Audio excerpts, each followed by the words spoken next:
Bonsoir à tous, je suis ravi de vous retrouver pour ce 7-8 Sport. Tout de suite, on passe au sommaire. Handball féminin, Montigny-le-Bretonneux a remporté une précieuse victoire sur son terrain contre Dreux. Les filles de Philippe Létrange se sont imposées 33-22. Tous les détails dans cette édition.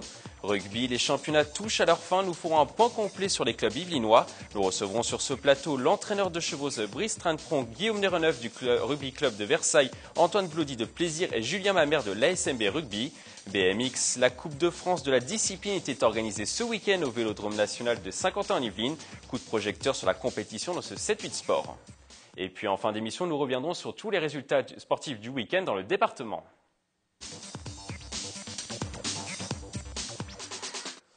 On commence ce journal sport par la très belle victoire de Montigny-Bretonneux en handball féminin. Les filles de Philippe Létrange se sont imposées 33-22 sur leur terrain, dans leur salle face à Dreux. Le montage est signé Romain Ruspini. Une véritable bouffée d'oxygène, les joueuses de Montigny-le-Bretonneux qui restaient sur 3 défaites consécutives ont étrillé Dreux 33-22 sur leur terrain. Une victoire avec la manière qui permet à l'équipe de se rassurer dans ce championnat de National 2. Cette victoire, je pense qu'elle est méritée. On a eu une période assez difficile là, ces derniers temps, notamment 3 défaites. Ça nous a mis un peu la tête dans le seau, donc il fallait absolument gagner ce soir et je pense qu'on le fait avec la manière, vu le score final. Avec 33 points inscrits sur ce match, les Igny-Montaigne ont une nouvelle fois prouvé leur force offensive. Penalty, tir sur les ailes, shoot à mi-distance, les Vertes ont fait le spectacle devant leurs supporters. C'est notre jeu, généralement en début de période de première mi-temps, on donne tout ce qu'on a. On a une période où on baisse un peu en intensité. Malheureusement, ça arrive toujours au cours de la 15e, 20e minute, mais bon, on a su relever la tête, donc c'est le principal, mais c'est vrai qu'on essaye d'être très incisif dès le départ, à l'approche de la première mi-temps et au début de la deuxième. Grâce à ce succès, les Igny-Montaigne comptent désormais 39 points à 5 journées de la fin du championnat. Au classement, Montigny-le-Bretonneux rejoint le 3e Aubervilliers. La suite, c'est d'essayer de gagner les 5 matchs qui restent et puis espérer que les autres s'entretuent. Voilà, il faudrait dire un concours de circonstances intéressant pour nous. Mais pourquoi pas? Tous les matchs vont être difficiles. Il va y avoir beaucoup d'enjeux parce que les points sont à prendre et on ne peut plus se permettre de perdre. Donc on n'a plus le droit à l'erreur jusqu'à la fin de la saison. Prochain match pour les Igny-Montaigne le samedi 11 avril contre Beauvais. La victoire est impérative pour Montigny. Le moindre faux pas pourrait être fatal dans la course à la montée en National 1. Après le handball, nous passons maintenant au rugby. Nous reviendrons au coup de projecteur sur les performances des clubs yvelinois.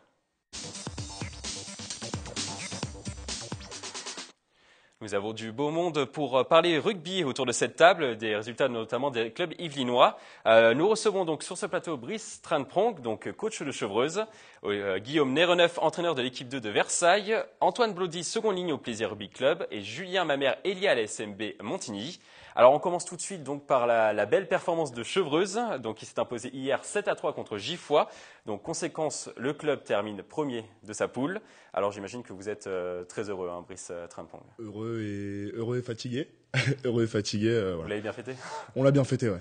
Ouais, au terme d'une saison, on a été premier tout le temps. On s'est vraiment fait peur là sur cette fin de saison avec la défaite de la semaine dernière, mais là, voilà, battre le voisin Giffois à la maison et se qualifier pour la Fédérale 3, c'est parfait. Ça a été un match compliqué. Hein. Ouais, c'était pas beau au niveau rugbystique, mais une grosse intensité et les mecs ont rien lâché. Et voilà, victoire sur le fil à la fin. Et... Donc c'était sur la dernière action hein, pour. Ouais, Molle porté essai à la 77e minute. Ouais. 67e minute, ouais. Donc qui vous offre donc la victoire. Exactement. Et donc Olivier Nereneuve, donc vous suivez avec assiduité donc tous les résultats des clubs yvelinois. Donc est-ce que vous pensez que cette première place de Chevreuse est méritée? Bien sûr qu'elle est méritée. Chevreuse est, à mon avis, dans les Yvelines, un club qui doit évoluer en Fédéral 3, de par leur école de rugby, leurs jeunes qui fonctionnent pas mal. Et il y a une histoire avec Chevreuse qui fait qu'elle doit être en Fédéral 3. Donc je serais très content de pouvoir la retrouver l'année prochaine en Fédéral 3. J'espère pour de nouveaux derbys. Antoine Blody, vous avez connu donc la montée l'année dernière avec plaisir. Comment on est psychologiquement donc dans les derniers matchs, sur la dernière ligne droite, on est comment psychologiquement quand on peut accéder à la montée? C'est-à-dire qu'on est proche de l'euphorie, mais on ne l'a pas encore. Il nous reste ces derniers matchs et c'est souvent pas évident parce qu'on a peur de vouloir bien faire. Et du coup, des fois, ça provoque des matchs un peu brouillons, où on ne sait pas, justement, on ne sait pas trop quoi faire, on n'en voit pas trop de jeu. Donc, félicitations à Chevreuse pour cette montée qu'ils méritent. Et voilà, ils ont su réagir face à ce pièce de GIF après avoir fait un petit faux pas face à Paris 15, mais ils méritent largement leur montée en Fédéral 3. Et qu'est-ce qu'on ressent justement quand on a enfin cette première place en poche du coup, on ressent quoi? Enfin, vous avez ressenti quoi à plaisir? Bah, nous, ça faisait un moment qu'on était sur une lancée où on enchaînait les phases finales, où on n'arrivait pas à passer des tours. Donc c'est vrai, pour le coup, quand on a réussi à avoir cette montée en Fédéral 2, oui, c'était une joie indescriptible. C'était vraiment... L'euphorie. Exactement, on en pouvait... C'était génial. Brice, c'est plus un soulagement quand le coup de sifflet final retentit, ou où on se projette déjà sur peut-être la saison prochaine, où on préfère peut-être savourer tout de suite dans l'immédiat? Dans un premier temps, un soulagement, surtout en tant qu'entraîneur. Et puis, c'est compliqué une saison en tant qu'entraîneur. On peut plus se défouler sur le terrain comme quand on était joueur. C'est frustrant. Voilà, on est bordure ulcère. Et puis, quand ça se termine et qu'on sait que le travail a été fait, voilà, on relâche tout et on est content. Et puis, on pense en phase finale. Et puis, on pense à la Fédéral 3 maintenant. Ouais. Faut aussi remotiver le groupe. Faut faire plein de choses. Et puis, la saison est encore longue, mine de rien. Donc, voilà, un peu les deux. Il faut se remobiliser vite maintenant. Julien Mamère, vous, votre coach Cyril Murier donc, a entraîné l'équipe de Chevreuse. Est-ce qu'il vous en a parlé de cette équipe? Est-ce que vous pensez que c'est un club qui peut prétendre à la Fédérale 3 et même viser peut-être un peu plus haut que la Fédérale 3 sur les prochaines années? Oui, c'est un club qui, depuis quand même des années, fait son petit bonhomme de chemin. Et Cyril nous en a pas vraiment parlé, mais on sent qu'il a quand même l'amour de ce club vraiment au fond de lui, quoi. Et donc l'année prochaine, vous visez quoi? C'est quoi? C'est le maintien que vous visez vraiment, Brice? Alors, premier objectif, le maintien. Après, on verra, tout est possible, mais la Fédérale 3 s'est relevée. Très relevée, a priori même. Voilà, ça demande énormément d'investissement des joueurs, du club, des entraîneurs. Ça demande un brin de réussite, ça demande plein de choses. Donc, on verra. Mais le maintien en premier objectif. Voilà. Guillaume Nereneuf, justement, ce palier, est-ce qu'il est si dur que ça à franchir? Il y a un fossé vraiment entre la division honneur et la Fédérale 3? Il y a un fossé entre chaque division aujourd'hui, vraiment un plaisir pour en parler aussi. Il y a vraiment un fossé entre chaque division, et même la Fédérale 3 d'aujourd'hui, c'est la Fédérale 2 d'il y a 5 ou 6 ans. Enfin, vraiment, le niveau est vraiment très relevé. Comme l'honneur d'aujourd'hui est plus élevé qu'à l'époque. Mais ça reste quand même, on sent quand même que les équipes sont armées différemment. Plus on monte de division, plus elles sont armées, avec des budgets du club. On en a parlé la dernière fois, des budgets des certains clubs qui sont faramineux pour des divisions comme les nôtres par rapport à nous, quoi. Club ilvinois, j'ai pas envie de dire petit club ilvinois, mais presque, on va dire. Et c'est dur, surtout. En fait, la différence est surtout sur l'impact physique et surtout sur les gabarits des joueurs devant. Enfin, je sais pas, toi en Fédéral 2, ce que t'en penses. Oui, en Fédéral 3, ça se joue aussi là-dessus, moi je trouve. Voilà. Donc à Chevreuse de s'équiper. Surtout devant, je pense, pour pouvoir se maintenir et peut-être un peu plus si affinité, parce que c'est vrai que ça joue sur des détails. Des matchs qu'on perd d'un point ou qu'on gagne d'un point, ça peut faire la différence à la fin de saison, quoi. Il y a également un match qui était très important ce week-end, c'était le match de plaisir. Donc vous avez gagné votre match contre Vierzon 14-10. C'était un match vraiment compliqué. Oui, c'était un match compliqué. On avait une équipe de Vierzon en face qui restait sur une saison blanche, aucune victoire, et qui a donc une saison très longue pour eux, que ce soit en termes de résultats sportifs ou même en interne. Et c'était une équipe qui avait à cœur donc de nous battre ce dimanche, et qui restait donc sur cette victoire qu'on avait faite chez eux un peu à la dernière minute en remontant en deuxième mi-temps. Donc un match très, très engagé, très brouillon, avec des conditions climatiques pas évidentes, beaucoup de vent. Donc il n'y a pas beaucoup de jeux déployés, et, non, très, très, très rugueux, voire trop rugueux parfois. Et donc on retiendra la victoire ce week-end, qui est notre objectif. En tout cas, vous restez en vie dans ce championnat de Fédéral 2. Oui, tout à fait. Oui, je pense qu'aujourd'hui on est très heureux d'avoir encore notre avenir en main. Je pense que peu de gens auraient parié là-dessus en début de saison, et on s'est accroché. On a un groupe qui vit bien malgré tout en interne. C'est ce qui fait notre force. Comme on l'a dit tout à l'heure, le niveau entre chaque division il y a un palier énorme. Et on a appris au fur et à mesure de l'année. On a engrangé de l'expérience pour aujourd'hui arriver à ce niveau et pouvoir jouer notre maintien en Fédéral 2. Chevreuse lutter pour le maintien il y a encore peu de temps. On est comment psychologiquement dans ces derniers matchs, ces matchs coup près pour le maintien, Brice-Saint-Onge? Alors moi, je les ai pas connus ces matchs-là, mais j'imagine que voilà, sportivement, c'est vraiment, comment dire. On a envie de les jouer, on a envie de gagner, on a envie de tout faire pour son club et son maillot. Maintenant, c'est de la tension. Je préférais jouer la montée que jouer la descente, clairement. Et puis ça dépend du calendrier aussi qu'on a en face de nous. Si on joue les derniers, les premiers de poule en fin de saison, c'est compliqué. On sait que ça va être compliqué. Alors que si on joue les équipes du ventre mou ou du bas du tableau, c'est plus jouable. Donc, ça reste la guerre. Bon, ça reste la guerre et pour venir à plaisir, c'est vrai que je pense pas grand monde les donner jouer le maintien comme ça, mais quand même connaissant un peu les plaisirs rois pour les avoir joués souvent. Ils ont une faculté de guerrier, surtout à la maison, en tout cas moi, que peu de clubs ont, je trouve, et j'étais sûr qu'ils allaient faire des résultats à la maison et accrocher les équipes, et donc je pense que ce dernier match à Daumont va être... Justement, ce dernier match à Daumont, donc c'est le 19 avril, c'est vraiment une finale, en fait, c'est ça, c'est vraiment, vous gagnez, vous restez dans ce championnat fédéral 2, vous perdez et vous redescendez tout de suite en fédéral 3. C'est exactement ça, c'est le gagnant qui aura son ticket pour rejoindre la prochaine en fédéral 2. Donc on va tout faire, on a 3 semaines pour se préparer, on va se préparer à fond donc, pour ce match. Et on verra le 19 avril, en tout cas on va le jouer à fond, on va jouer ce coup à fond et jouer notre maintien jusqu'au bout. Et le groupe le vit comment, ce match couperé? Le groupe le vit, je pense qu'on l'a senti un peu ce week-end. Le groupe est un peu stressé et content des résultats de l'année, mais veut vraiment ce maintien. Et c'est peut-être ça qui nous a fait justement, qui nous a déjoué un peu ce week-end. On est passé proche de la correctionnelle quand même face à Vierzon. Et voilà, donc il va falloir se libérer et je pense que le groupe en est capable. Et voilà, on est aujourd'hui un groupe très soudé. Je continue à le dire, c'est vraiment ce qui fait notre force. Et on va jouer notre atout ce dimanche. Julien Mamère, vous avez connu aussi des matchs couperés avec Montigny. On le prépare comment ce match? Vous, par exemple, vous avez préparé un dernier match là, récemment. Comment vous l'avez préparé ce match, ce dernier match où vous pouviez justement pour prétendre à la victoire finale? Déjà dans la semaine, c'était difficile pour nous parce qu'on avait des soucis d'effectifs entre les jeunes avec leurs études, le travail pour certains.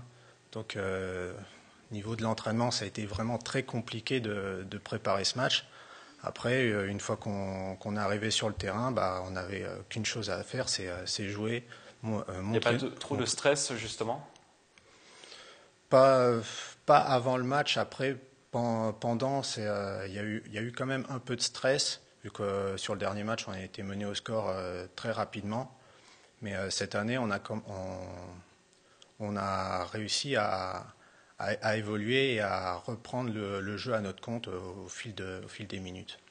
Guillaume Nerenneuf, est-ce que ça serait un véritable exploit que Plaisir reste en Fédéral 2 ou vous pensez justement qu'ils avaient les armes pour J'ai pas dit qu'ils avaient les armes, j'ai dit que j'étais sûr qu'ils allaient embêter certaines équipes. Ça, c'était une évidence. Et je pense que ce serait un exploit si en effet s'ils se maintiennent. Et je serais très malheureux de devoir les jouer l'année prochaine. Parce que d'une part, on n'aime pas jouer contre eux. C'est toujours des matchs, comme je disais tout à l'heure, qu'on n'aime pas jouer. Enfin, en tout cas, Versailles. Plaisir a souvent battu Versailles en Fédéral 3, bien plus que l'inverse. Et donc, je leur souhaite vraiment de rester en Fédéral 2. Par contre, je suis très content de retrouver Chevreuse, qui nous réussissent plus en Fédéral 3. On verra ça l'année prochaine. Merci Guillaume Nerenneuf. Alors, on passe tout de suite au BMX.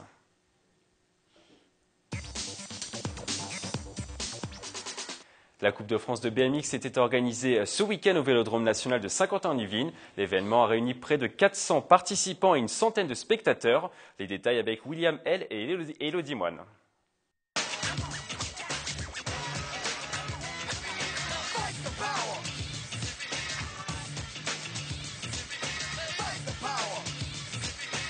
Le vélo était encore une fois à l'honneur ce week-end dans les Yvelines. Le Vélodrome de Saint-Quentin en Yvelines a reçu plus de 400 participants pour les 2 premières manches de la Coupe de France de BMX. Les pilotes concouraient sur 2 jours dans leur catégorie pour cette épreuve qualificative pour les championnats du monde. C'est ma première course en Élite 2, donc c'est toujours il y a un petit plaisir. Et puis aujourd'hui on roule sur la butte à 8 mètres, donc c'est une première aussi, et ça fait toujours plaisir parce qu'on n'a pas cette occasion tous les jours, quoi. Avec une nouvelle piste réaménagée pour l'occasion, plus technique, le vélodrome a séduit les pilotes. Ce qui est un peu compliqué aujourd'hui, en plus c'est une piste très dure techniquement, et puis en plus avec le vent qui se lève, là ça devient vraiment des courses un petit peu mélangées, quoi. Elle a été rénovée et elle est beaucoup mieux, puisqu'avant elle était jugée trop simple et maintenant elle est beaucoup mieux.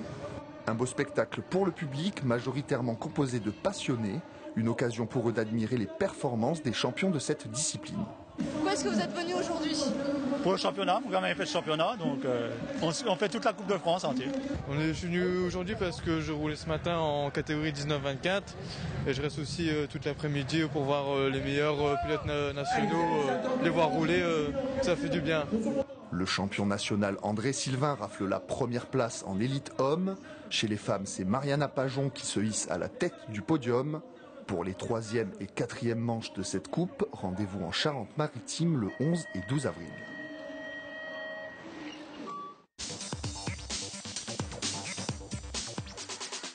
Nous sommes de retour avec nos 4 invités. Alors nous allons parler tout de suite de Montigny-Bretonneux. Alors Montigny a terminé à une très belle 2e place en première série derrière Alfortville. Comment vous digérez-vous justement cette 2e place? Vous étiez au coude à coude avec Alfortville jusqu'à la dernière journée. Comment digérez-vous justement cette 2e place? C'est une déception? Ouais, on va dire que c'est mitigé parce que on a perdu le premier match de championnat on a tiré ça un peu comme un boulet sur toute la saison. Mais après, on est quand même content de notre saison parce que notre objectif, c'était de finir dans les 3 premiers. Et puis, on finit quand même sur 12 victoires d'affilée, un vaincu sur les phases retour, un vaincu à domicile. Donc, on va dire qu'on est quand même assez content de ce point de vue-là. Et vous avez gagné, donc vous avez perdu justement 3 matchs cette saison. Justement, est-ce qu'il n'y a pas une part de déception là-dedans en se disant qu'on pouvait difficilement faire mieux? Oui, on aurait pu quand même faire mieux déjà sur le premier match. Après, bon, c'était le temps que la machine se mette en route, que les automatismes arrivent. Après, on a quand même mis en place notre jeu. On a fait circuler le ballon comme on sait faire. En plus, on a un groupe très jeune, donc on s'est quand même bien débrouillé sur tout le restant de la saison. Justement, le groupe est assez jeune. Est-ce que Brice, est-ce que ça peut être vraiment un souci quand on vise la montée? C'est un souci par rapport à l'expérience en fait, par rapport à l'expérience des montées, des descentes, le fait de gérer le stress. C'est comme dans le milieu professionnel, c'est comme partout, voilà, l'expérience prime. Je pense que voilà. Nous, c'est ce qui nous a manqué, je pense, la semaine dernière au match contre Paris 15 pour valider notre ticket en F3. Parce qu'avoir des anciens dans le rugby, c'est voilà, il faut. C'est primordial. Ça cadre le truc, et puis ça reste quand même un sport de combat et oui, c'est mieux d'avoir du vieux roublard que du petit jeune de 19 ans, mais après il faut un mix des deux, ouais, pour la condition physique notamment, mais oui non, il faut des anciens pour cadrer tout ça. Et justement, Guillaume Néreneuf, vous aussi à Versailles, vous avez un groupe quand même assez jeune. Justement, comment vous cadrez ce groupe? Vous les laissez vraiment, vous devez plus les encadrer justement, ou vous les laissez peut-être un petit peu faire un peu ce qu'ils veulent et vous corrigez ensuite après les défauts? Non, c'est pas. Bien sûr, ils font pas ce qu'ils veulent. C'est un groupe jeune certes, mais qui a vraiment une base solide qui vit ensemble depuis très longtemps. Donc ils se connaissent bien, ils savent comment ça fonctionne. Maintenant, c'est vrai que ça fait quand même 2-3 saisons où on se dit qu'il manque quand même un ou deux papas pour, notamment devant, pour franchir un cap. Ça fait 3 ans. Enfin, là, on se qualifiera pas cette année, mais ça fait 3 ans qu'on se qualifie, qu'on perd au premier tour. Parce qu'il manque ces personnes, ces joueurs-là qui apportent un petit plus sur les matchs coup près. Et voilà, donc j'espère qu'un jour on les aura. Ou que nos jeunes seront assez matures un jour pour jouer ces matchs de montée et aller voir un peu plus haut. Toucher un peu la Fédérale 2, quoi. L'année prochaine, vous risquez de rencontrer Chevreuse, vous risquez de vous retrouver dans la même poule. Justement, les retrouvailles, vous appréhendez un petit peu ces retrouvailles ou justement vous êtes plutôt content que Chevreuse et Versailles puissent se rencontrer à nouveau? Appréhender, je dirais pas appréhender parce que comme je disais tout à l'heure, ça fait un déplacement pas très loin, donc c'est sympa aussi. Mais non, moi j'ai pas. Ça peut être un derby sympa en tout cas. Oui, après les derbys, ça reste des derbys.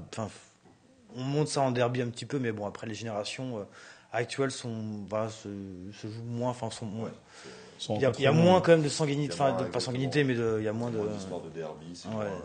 Ça reste quand même des histoires d'anciens entre guillemets. Tout à fait. Même si c'est vrai que du coup, toute la semaine d'avant les matchs-là contre Chevreuse ou pour le plaisir, la sauce monte un petit peu, la moutarde monte un petit peu, mais bon, ça reste, je pense aujourd'hui, des matchs sympas à jouer. C'est vrai que l'année dernière, Chevreuse est venu faire son dernier match à Versailles, il me semble, la saison.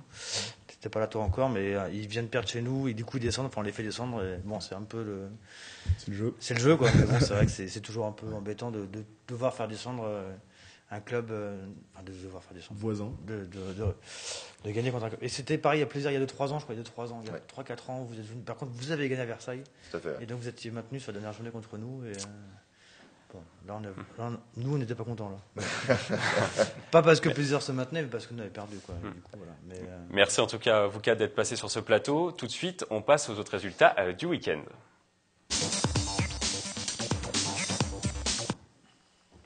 C'était l'événement du week-end à Voisins-le-Bretonneux. La ville a organisé le championnat régional de gymnastique au centre sportif Les Pyramides.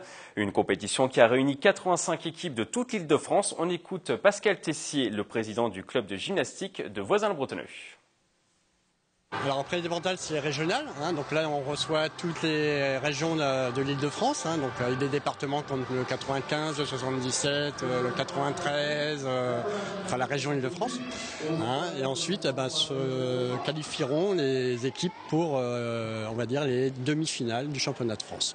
Donc ça fait depuis le début de la saison qu'on travaille à cette compétition pour l'organisation avec différentes réunions du bureau et puis la communication avec la fédération pour tout ce qui est remise de récompenses, accueil des juges, etc. En bal masculin, le Chénet a raté une bonne occasion de s'emparer de la tête du championnat de National 3. Les hommes de Yanis Norbert se sont inclinés contre Lille à l'extérieur sur le score de 29-23. Une défaite qui coûte très cher dans la course aux premières places. Au classement, Lille compte désormais 3 points d'avance sur les Chénésiens à 4 journées de la fin du championnat. Le Chénet n'a plus son destin entre ses mains et devra compter sur une contre-performance de Lille pour s'emparer de la première place.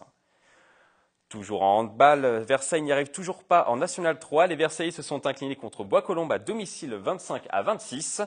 Leur 10e défaite en 18 journées dans ce championnat. Les Versaillais ont beaucoup tenté, mais ont une nouvelle fois pêché dans la finition pour l'emporter. Du côté du classement, Versailles est toujours 10e avec 1 point d'avance sur l'avant-dernier Falaise Calvados. Les Versaillais se déplaceront justement sur le terrain de Falaise la semaine prochaine pour un match qui s'annonce décisif pour le maintien. On passe au football, grosse prestation de Trappes en promotion d'honneur. Les 51ois ont fait match nul à domicile contre les premiers du classement Chatou. Score final 2 buts partout. Au classement, Trappes est toujours menacé de relégation. Les Trappistes sont 10e du classement avec 2 petits points d'avance sur la zone rouge. Chatou de son côté conserve la première place à la différence de but. Le PEC est 4e de ce championnat de promotion d'honneur.